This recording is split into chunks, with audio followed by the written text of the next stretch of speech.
Hello everyone, welcome to our YouTube channel. Today we have prepared some questions that are based on Global Trend Chapter 1. So by doing this question, you can test yourself. Let's go to the question. Question number 1. Which theoretical perspective posits that international institutions play a pivotal role in mitigating anarchy within the international system? የትኛው የቲዮሪ እይታ ነው ኢንተርናሽናል ኢንስቲትዩሽኖች በኢንተርናሽናል ሲስተም ላይ የአናርኪን ስርዓት ወይም የአናርኪን ስርዓት ለመቀነስ የሚጠቅሙት የሚለን? So A. Liberal realism, B. Liberal institutionalism, C. Constructivism, D. Marxism. So liberal institutionalism mainly have the perspective that international institutions play a great role in decreasing anarchy system in the international system. So it's the liberal institutionalism. So the answer for question number 1 is B. Let's go to question number 2. In the context of international relation, the term anarchy refers to በኢንተርናሽናል ሪሌሽን ኮንቴክስት አናርኪ ምንን ነው የሚገልጸው? A state of chaos and disorder within nation, B. the absence of a central governing authority above state, C. the prevalence of democratic governance worldwide, D. the dominance of non-state actor in global politics. So it's B. ሶስተኛ which level of analysis focus on the influence of individual leaders, beliefs and personality on international event? A. system level, B. state level, C. group level, D. individual level. So it's individual level. So the answer for question number 3 is D. The concept of municipality in the international relation describe A. a system dominated by two superpowers, B. a system with multiple centers of power, C.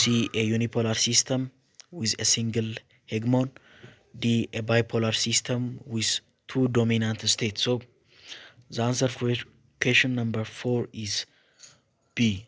Multiple polarity refers to a multiple center of power.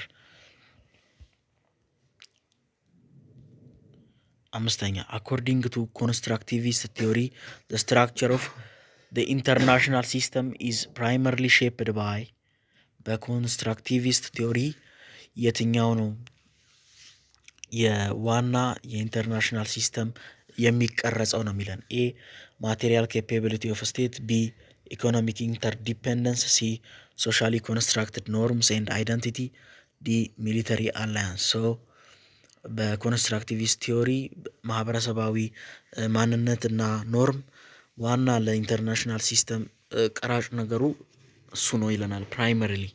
ሶ ዘ አንሰር ፎር ኩዌስችን ነምበር 5 ኢዝ ሲ። ስድስተኛ which theory argues that economic structure and class relation are fundamental driver of international relation? የትኛው ቲዮሪ ነው የኢኮኖሚ ቅርጽ እና የክላስ ሪሌሽን ዋና ለኢንተርናሽናል ወይም ኔሽኖች እርስ በርስ ላላቸው ሪሌሽን ዋና የድራይቭ የሚያደርገው ነገር ነው የሚለን? ኤ ሪያሊዝም፣ ቢ ሊበራሊዝም፣ ሲ ማርክሲዝም፣ ዲ ኮንስትራክቲቪዝም። ሶ ማርክሲዝም ኢዝ ዘ ኮሬክት አንሰር፣ ምክንያቱም ማርክሲዝም ነው የኢኮኖሚክ ቅርጽና የክላስ ሪሌሽን ዋና ለኢንተርናሽናል ወይም በኔሽኖች መካከል ላለው ሪሌሽን ዋና የሚቀርጸው ነገር ይለናል። እሺ ስለዚህ ሰባተኛ the security dilemma refers to a situation where A. state action to increase their own security lead to increased insecurity for other. አንድ ስቴት የራሱን ሴኩሪቲ በጨመረ ቁጥር የሌላኛውንም ስቴት ሴኩሪቲ ኢንሴኩሪቲ ይጨምራል። ቢ ነን ስቴት አክተር ቻሌንጅ ስቴት ሶቨርኒቲ፣ ነን ስቴት አክተሮች ለአንድ ስቴት ሉዓላዊነት ትልቅ መሰናክል ናቸው። ሲ ኢኮኖሚክ ኢንተርዲፔንደንስ ሪዲዩስ the likelihood of conflict፣ የኢኮኖሚያዊ ቁርኝት የአንድን ኮንፍሊክት ወይም ደግሞ ግጭት በጣም የመቀነስ ኃይሉ ሀይ ነው። ዲ ኢንተርናሽናል ኢንስቲትዩሽንስ ፌል ቱ ፕሪቨንት ዋር፣ ኢንተርናሽናል ወይንም ደግሞ ሀገር አቀፋዊ ኢንስቲትዩሽኖች ከጦርነት ለመከላከል አይችሉም ነው የሚለን። ስለዚህ የሴኩሪቲ ዳይሌማ ሜንሊ የሚለው አንድ ስቴት የራሱን ሴኩሪቲ በጨመረ ቁጥር የሌላን ስቴት ደግሞ ኢንሴኩሪቲ ይጨምራል ነው የሚለው ነው ዲስክራይብ የሚያደርገው ይሄን ሲቹዌሽን ነው ዲስክራይብ የሚያደርገው። ስለዚህ የሰባተኛ መልሱ ኤ ነው ማለት ነው። ስምንተኛ the international relation sovereignty is based defined as በኢንተርናሽናል ሪሌሽን ሶቨርኒቲ ማለት ምን ማለት ነው በቃ የሚገልጸው የትኛው ነው?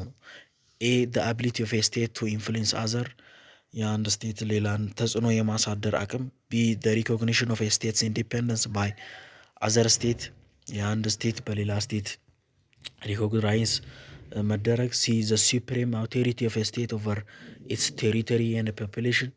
ዲ the participation of a state in the international organization. so ሶቨርኒቲ ዋና የሚገልጸው ያው አንድ አውቶሪቲ በራሱ ዜጎችና በራሱ ቴሪተሪ ላይ በራሱ የሆነ ድንበር ላይ ያለውን authority ነው የሚገልጸው። ስለዚህ sovereignty is best defined as the supreme authority of a state over its territory and population. so ስምንተኛ መልሱ ሲ ነው። ዘጠነኛ which of the following is not considered a non-state actor in international relation በኢንተርናሽናል ሪሌሽን ላይ ነን ስቴት አክተር ያልሆነው የትኛው ነው? ኤ መልቲናሽናል ኮርፖሬሽን ይሄ ያው ነን ስቴት አክተር ነው። ቢ ነን ገቨርንመንታል ኦርጋናይዜሽን ወይም ኤንጂኦ ስለዚህ ያው ይሄም ነን ስቴት አክተር ነው። ሲ ሶቨሬን ስቴት ሉዓላዊ የሆነች ስቴት። ዲ ኢንተርናሽናል ቴሮሪስት ግሩፕ ስለዚህ ያው ሶቨሬን ስቴት ነው የሚለው ማለት ነው መልሱ። ስለዚህ የዘጠነኛ መልሱ ሲ ነው። አስረኛ the balance of power theory suggests that a global stability is achieved when power is constructed in a single state. B wars are less likely when military capabilities are distributed so that no single state is dominant. C economic power is more important than military power. D alliances are irrelevant in maintaining international order. so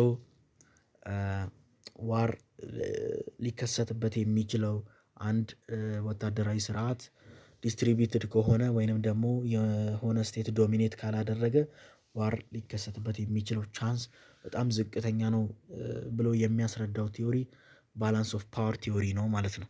ስለዚህ የአስረኛ መልሱ ቢ ነው። ቤተሰብ ሰብስክራይብ ማድረጋችሁን እንዳትረሱ። ቀጣይ የምንለቃቸው ቪዲዮዎች ቶሎ እንዲደርሳችሁ የደወል ምልክቷን መጫን እንዳትረሱ። 11ኛ which international relation theory emphasizes the role of international norm, identity and discourse in shaping state behavior.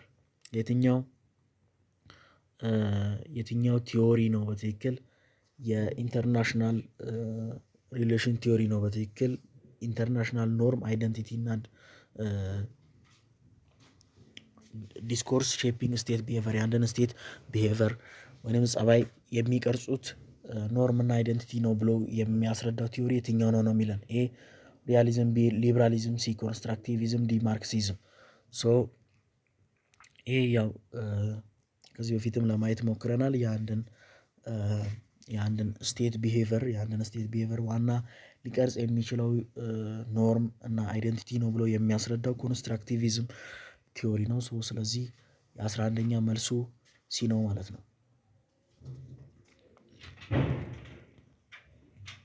12ኛ the democratic peace theory posits that A democracies are more likely to go to war with each other.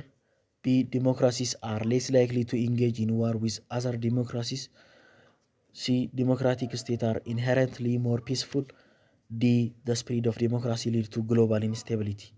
ስለዚህ ያው ዲሞክራቲክ ፒስ ቲዮሪ የሚለው ምንድን ነው? አንድ ዲሞክራቲክ የሆነ ኔሽን ከሌላ ዲሞክራቲክ የሆነ ኔሽን በጦርነት ሊዘምቱ የሚችሉበት ቻንስ ትንሽ ነው ብለው የሚያስረዳው ዲሞክራቲክ ፒስ ቲዮሪ ነው ማለት ነው። ስለዚህ የ12ኛ መልሱ ቢ ነው ማለት ነው። 13ኛ in the study of the international relation hegemonic stability theory argues that በኢንተርናሽናል ሪሌሽን ጥናት ላይ ሄግሞኒክ ስቴቢሊቲ ቲዮሪ ምንድን ነው የሚለው ነው። ኤ መልቲፖላር ሲስተም ኢዝ ዘ ሞስት ስቴብል። ቢ the presence of a single dominant power lead to a stable international system. C. Economic interdependence ensures peace. D. International institutions are the primary source of stability. So ሄግሞኒክ ስቴቢሊቲ ቲዮሪ ዋና የሚለው ምንድነው? አንድ ዶሚኔት የሚያደርግ ኃይል ካለ ሌሎቹን ኢንተርናሽናል ሲስተሞች ስቴብል እንዲሆኑ ያደርጋል። አንድ የሆነ ፓወር ካለ፣ አንድ ዶሚኔት የሚያደርግ ፓወር ካለ ማለት ነው። ስለዚህ the hegemonic stability theory is best argued in this sentence. So the answer for question number 13 is B. Question number 14. Which of the following best describe the prisoner's dilemma in the international relation? A situation where two states can be both benefit from cooperation but have incentive to defect. B. A scenario where one state gain is inherently another state lose. C. An alliance system that trap state into unwanted conflict. D. A diplomatic negotiation where both parties have equal power. So 14ኛ መልሱ ኤ ነው ማለት ነው። 15ኛ ኒዮሪያሊዝም or structural realism differ from classical realism by emphasizing neorealism ወይም structural realism የምንለው ከክላሲካል ሪያሊዝም የሚለየው በምንድነው ነው የሚለን። ስለዚህ A. human nature as the root cause of conflict የሰው ልጅ አፈጣጠር ዋና ለግጭት መንስኤ ነው። B. the anarchic structure of the international system as the primary driver of state behavior አናርኪክ ስትራክቸር ዋና ለኢንተርናሽናል ሲስተም ፕራይመሪ ድራይቨር ነው ይለናል። B. C.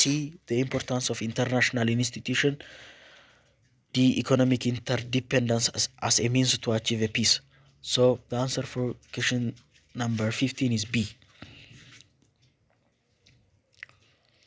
The collective security principle is primarily associated with which international organization?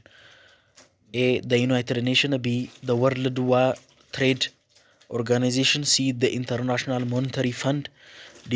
the North Atlantic Treaty of Organization. So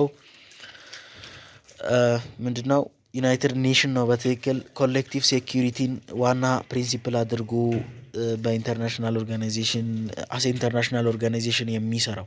ስለዚህ ዩናይትድ ኔሽን የሚለው ነው ማለት ነው የ16ኛ መልስ። 17ኛ which of the following is defined future of a bipolar international system? የትኛው ነው ባይፖላር ፊውቸርን በትክክል የሚገልጸው በኢንተርናሽናል ሲስተም ላይ ነው የሚለን። A. the dominance of a single global power አንድ የሆነ ዓለም አቀፋዊ ኃይል ሲኖር ነው። B. a system characterized by two major power balancing each other ሁለት ዋና ኃይሎች ያም እርስ በርስ ባላንስ የሆነ ፓወር ያላቸው። C. multiple state sharing equal power የተለያዩ ስቴቶች እርስ በርስ እኩል የሆነ ኃይል በሚጋሩበት ሰዓት ነው። D.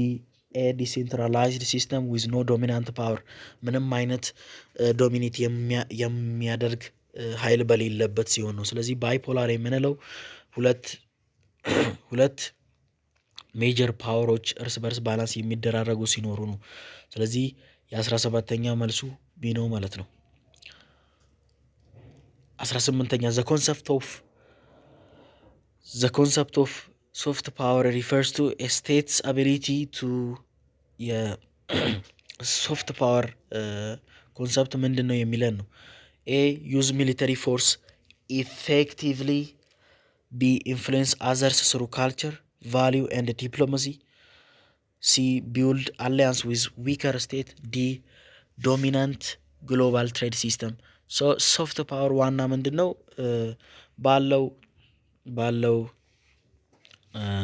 ባለው ባህል እሴትና ዲፕሎማሲ ኢንፍሉዌንስ ማድረግ ወይም ተጽዕኖ ማሳደር ነው ሶፍት ፓወር ኮንሰፕት በትክክል የሚገልጽልን። ስለዚህ የ18ኛ መልሱ ቢ ነው ማለት ነው። 19ኛ according to the liberal perspective which factor most significantly reduce the likelihood of war between state? የትኛው በሊበራል ፐርስፔክቲቭ ወይም በሊበራል እይታ የትኛው ፋክተር ነው ጦርነት ለመቀነስ በስቴት መካከል በሚደረግ ጦርነት ለመቀነስ የሚጠቅመው ይለናል። ኤ ኢኮኖሚክ ኢንተርዲፔንደንስ በኢኮኖሚክ ቁርኝት፣ ሚሊተሪ አሊያንስ በሚሊተሪ አሊያንስ፣ ሲ ዩኒፖላር ኢንተርናሽናል ሲስተም፣ ዲ ሼርድ ideological foundation. So it's through economical interdependence that two states or states can decrease the likelihood of happening a war. So according to liberal perspective, the answer for this question is ኢኮኖሚክ ኢንተርዲፔንደንስ። ሶ ወደ መጨረሻው ጥያቄ መተናል። ቻናላችን ሰብስክራይብ ማድረግ እንዳትረሱ። ከ20 ምን ያህል እንዳገኛችሁ ኮመንት ላይ ያሳውቁን። ቻናሉን ሰብስክራይብ አድርጋችሁ የደወል ምልክቷን ብትጫኑ ደግሞ ቪዲዮ በየቀኑ ሁለት ስንለቅ ይደርሳችኋል ማለት ነው። ኢን ደ ማርክሲስት ቲዮሪ ኦፍ ኢንተርናሽናል ሪሌሽን ደ ፕራይመሪ ሶርስ ኦፍ ኮንፍሊክት ኢዝ በማርክሲስት ቲዮሪ ዋና የኮንፍሊክት ወይም የግጭት መንስኤ ምንድን ነው? ኤ ስቴት ሶቨርኒቲ የአንድ ስቴት ሉዓላዊነት ነው። ቢ ኢኮኖሚክ ኢኒኳሊቲ ኤንድ ክላስ ስትራግል በኢኮኖሚ ያለው እኩል ያለመሆን ነው። ሲ the anarchic structure of the international system በኢንተርናሽናል ሲስተም ላይ ያለው የአናርኪክ ስርዓት ነው። ወይስ ዲ ኮምፒቲንግ ናሽናል ኢንተረስት ነው፣ በጣም ውድድር የበዛበት የናሽናል ፍላጎት ስላለ ነው። ስለዚህ በማርክሲስት ቲዮሪ ሜንሊ የኢኮኖሚክ ኢኒኳሊቲ ነው። እንደገና ደግሞ ኤቭሪ ክላስ እርስ በርስ ባለው ስትራግል ነው ኮንፍሊክት የሚነሳው ነው የሚለን። ስለዚህ ጥያቄዎቻችንን ጨርሰናል። ቻናሉን ሰብስክራይብ ማድረግ እንዳትረሱ። የደወል ምልክቷን በመጫን ደግሞ ሁሌ ቪዲዮ ስንለቅ እንዲደርሳችሁ ማድረግ ትችላላችሁ። ከቀጣይ እስከምንገናኝ ድረስ ቸር ሰንብቱ።